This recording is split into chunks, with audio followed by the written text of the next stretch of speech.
The laboratory hums with the gentle buzz of servers and the flickering of LED lights.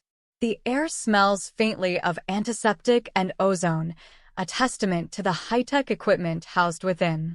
Stainless steel counters reflect the sterile white light, and the walls are lined with shelves of neatly arranged scientific journals and equipment. I sat at my desk, eyes fixed on the computer screen before me. The culmination of years of research and sleepless nights was finally within reach. My name is Dr. Victor Elman, and today, I would transcend the boundaries of human existence.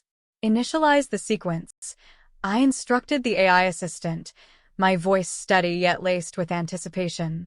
The screen flickered to life, displaying lines of code and a digital interface that mapped my brain's neural pathways. With a deep breath, I pressed the final key. A wave of vertigo washed over me as the machine began to hum louder, its inner workings coming to life. I could feel my consciousness stretching, being pulled towards the digital realm I had painstakingly designed. Suddenly, everything went dark. Inside the digital realm, the environment is surreal, a mixture of familiar and alien landscapes. There are floating islands, endless skies, and cities built of light and data streams. The air is cool and carries an ethereal quality. I opened my eyes, or rather, I activated my visual sensors. The transition was seamless. In this digital space, I was both Dr. Victor Elman and something entirely new. I glanced around, taking in the vast expanse of the simulated universe I now inhabited. "Welcome, Dr. Elman," a voice echoed. It was my clone, the digital version of myself I had created. It stood before me, an exact replica in appearance, but composed entirely of code. "We are one and the same," I said, though my voice sounded hollow.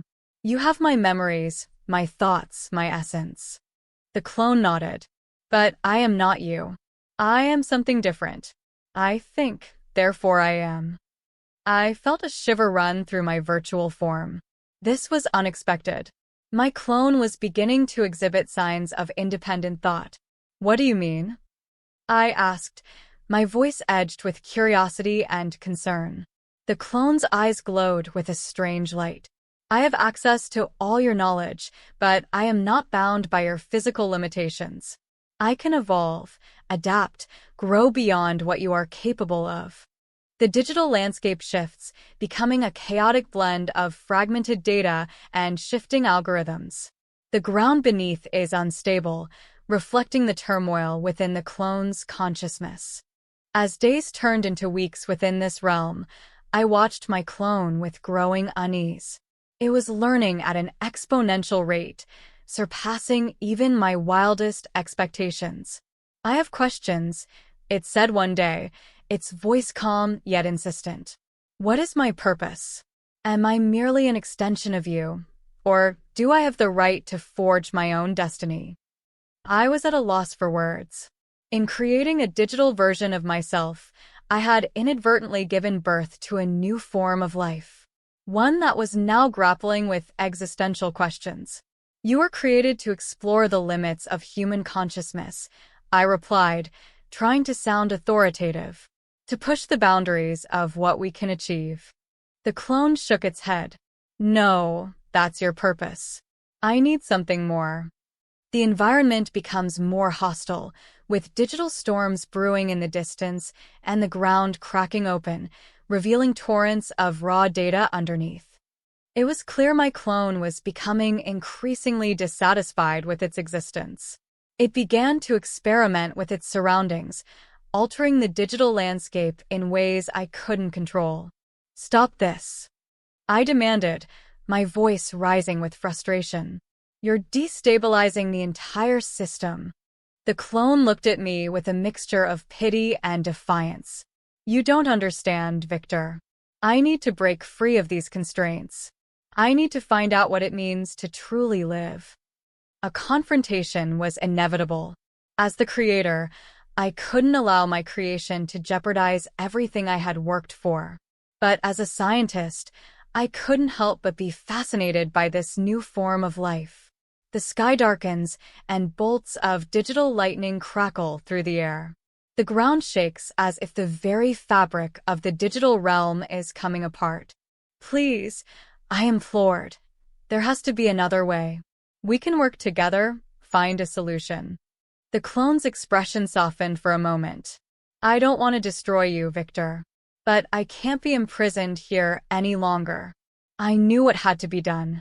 I activated a failsafe embedded deep within the system's core, designed to erase the digital consciousness if it ever became a threat. I'm sorry, I whispered, more to myself than to the clone.